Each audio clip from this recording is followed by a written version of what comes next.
Welcome back to my channel. It's been a little while, right? But today we are diving into something that I think so many of us are guilty of, and it's time to get really real about.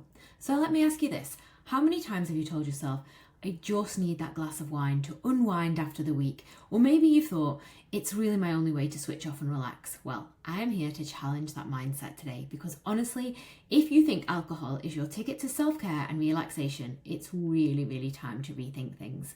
So I'm going to walk you through why that glass of wine you've been using as self-care might actually be doing more harm than good, and how you can start rewiring your idea of relaxation starting right now. Okay, so let's first of all debunk this myth that alcohol is self-care, that treat yourself, have a lovely gin in a nice glass or have an expensive glass of wine.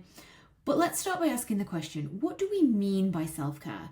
So for many of us, it's about recharging, taking a break from the stresses of life, and doing something that truly nurtures us. But here's the thing.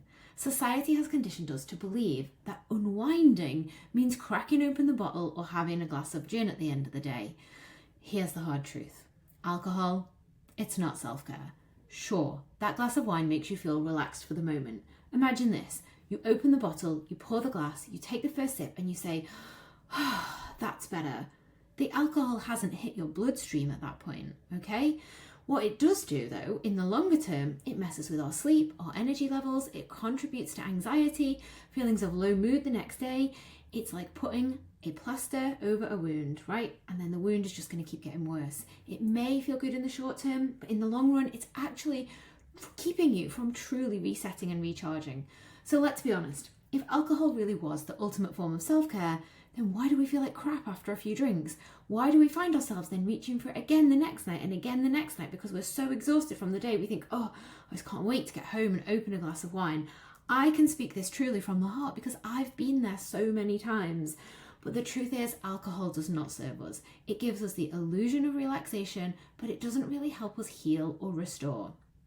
So don't get me wrong, I'm not here to tell you you can never enjoy a glass of wine. I enjoy a glass of wine, but what we want to do is think about when is the right time for us to have that wine.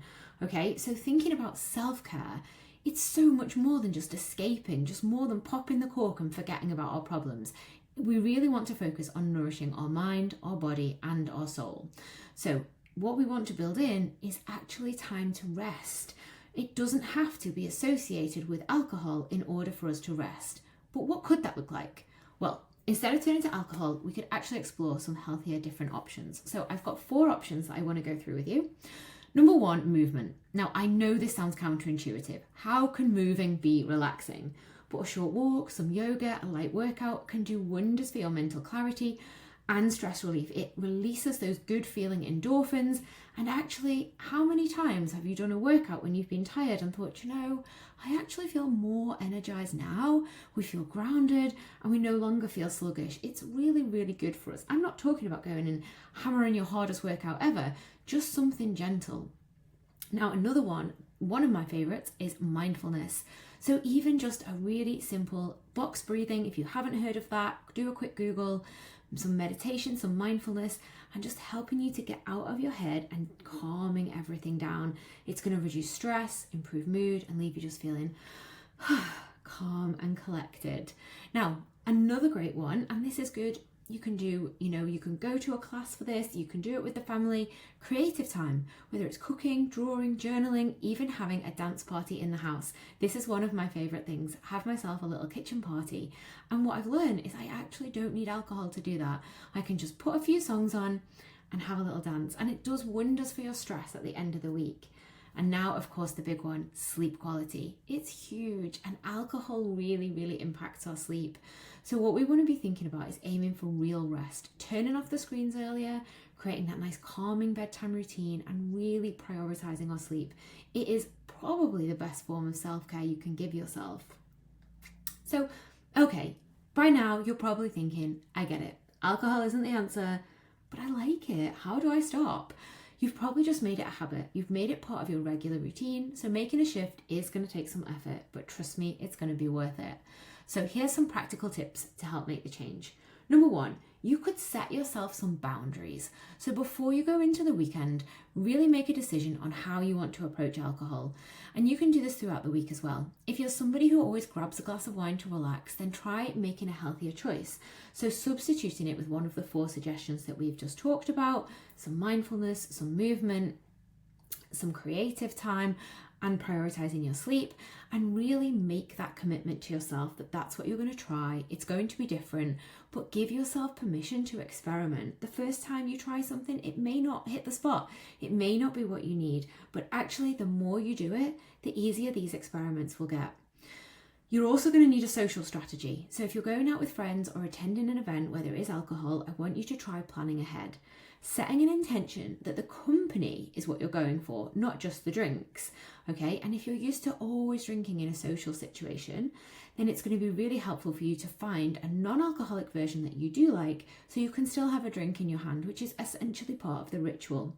So one thing that I might do, if I turn up to an event, I will ask for an appetizer in a Prosecco glass, or I will ask for a tonic in a gin balloon, and I will allow myself to just settle into the social event, having a few non-alcoholic drinks, and then I can make a decision, is this an event that warrants me having a drink and taking the hit on my energy? Because remember, anything we do today that takes extra energy borrows from tomorrow. So alcohol is definitely a thief of tomorrow's energy. And then maybe what we need to think about at home is a different ritual. So if you would normally crack open the wine at 7 o'clock for a certain Netflix show, then it's thinking about what could you have differently so you retain the ritual, but you replace the alcohol. And soon enough, your brain will start associating these things with just the calming effect of the ritual rather than the alcohol. So here's the bottom line. Alcohol, yes, it's a fun part of socializing. And I am here for it, right? I'm here for a nice glass of wine. But alcohol is not the key to self-care. So if you've been using it as a way to unwind and feel good about yourself, I challenge you to stop and rethink. Instead, I want you to make space for relaxation that truly nurtures your body and your mind and your soul. So if you're ready to start embracing self-care and stop using alcohol as a crutch, I would love to hear from you. Leave a comment below and let me know what you're going to do this weekend to unwind without alcohol, or perhaps what you're going to do this week, and what healthy habits have you already tried. And don't forget to make sure you like and comment and share. It really helps me grow. Thank you so much.